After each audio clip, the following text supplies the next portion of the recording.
राष्ट्रवादी काँग्रेस शरदचंद्र पवार पक्षाचे नेते खासदार निलेश लंके माझ्यासोबत आहेत. थेट त्यांची चर्चा करूया. सर, आपलं स्वागत आहे न्यूज 18 सर, शिवराज सिंग चौहान म्हणतात की आमच्याकडे प्रस्तावच आला नाही.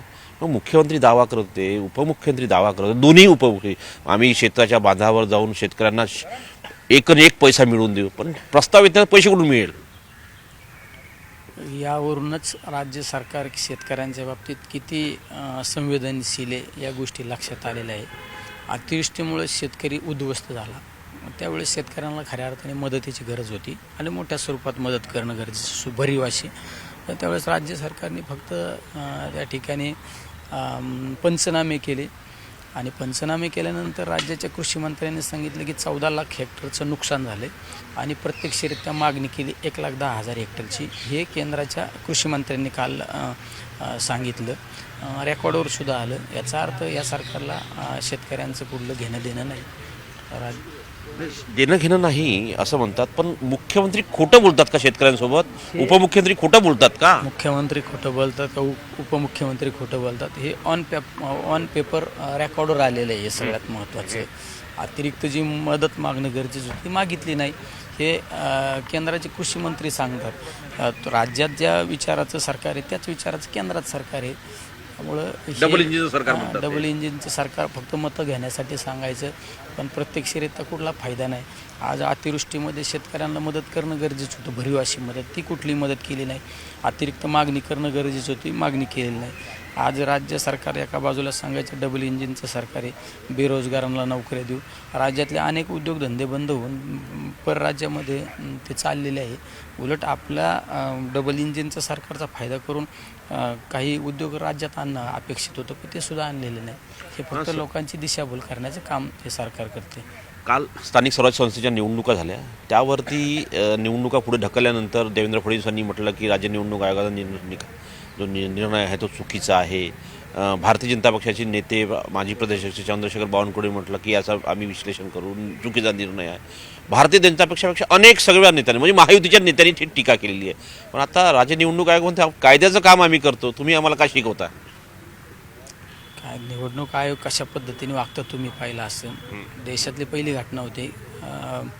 300-350 खासदारांनी निवडणूक आयोगाच्या विरोधात मोर्चा काढला. त्यावेळेस निवडणूक आयोगाचं समर्थन हेच भाजपचे नेते मंडळी निवडणूक आयोगाचं समर्थन करीत होते. जसे काही निवडणूक आयोगाचे नियुक्त पदाधिकारी अशा पद्धतीने समर्थन करीत होते. काल परवासुद्धा पाहिलं असेल, ज्या निवडणुका या ठिकाणी फॉर्म भरल्यानंतर आक्षेप घेतला जातो त्या आक्षेपाचा 2 दिवसात निर्णय घेणं गरजेचं होतं, पण तो निर्णय न घेतल्यामुळं या निवडणूक आयोगाने मतदानाच्या आदल्या दिवशी त्या निवडणुकाच थांबवल्या आणि सांगितलं की 20 तारखेला निवडणुका घेऊ. काल मतदान प्रक्रिया चालू असताना 3 तारखेला निकाल होता. निवडणूक आयोगाने कालच सांगितलं की आता हा निकालसुद्धा 21 तारखेला. हे मनमानी चालू आहे. हे कुठंतरी थांबलं पाहिजे, कारण निवडणूक आयोग हे पारदर्शक संस्था आहे आणि त्या पारदर्शक संस्थेला जर कुठंतरी गालबोट लागलं तर ही लोकशाहीच राहणार नाही. सर, माजी मुख्यमंत्री पृथ्वीराज चव्हाण म्हणतात की वर्तमान राज्य सरकारला मतपेट्यांमध्ये म्हणजे EVM मध्ये काहीतरी घालमेल करायचा आहे, गोंधळ घालायचा, म्हणून अशा प्रकारचा सूचना देण्यात आलेल्या आहे. त्यामुळे त्या मतपेट्या ज्या आहे EVM ज्या आहे त्या गोडाऊनमध्ये ठेवण्यात आलेल्या आहे.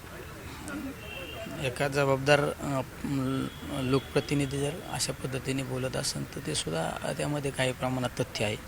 विधानसभेच्या निवडणुकीपासून निवडणूक आयोग आणि ह्या EVM ह्या गोष्टीवरती विश्वासच राहिलेला नाही. सगळ्यात महत्त्वाचं, अनेक ठिकाणी अनेक लोकांनी ह्या गोष्टीसुद्धा प्रूव्ह करून दाखवलेल्या आहे. त्यामुळं त्यामध्ये सुद्धा काही प्रमाणात तथ्य असू शकतं. महात्मा फुलेंच्या संदर्भातली डॉक्युमेंटरीची जी ओरिजिनल फाईल आहे तीच गायब झाली म्हणते.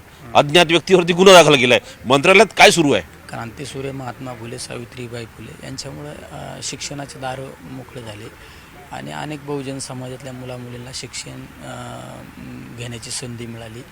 आणि त्याच महात्मा फुलेंची डॉक्युमेंटरी मंत्रालय म्हणजे ही कस्टडी, त्या कस्टडीतून जर त्या अशा फाईल जर गाळ होत असेल तर ती गोष्टी राज्यासाठी किंवा देशासाठी घातक आहे.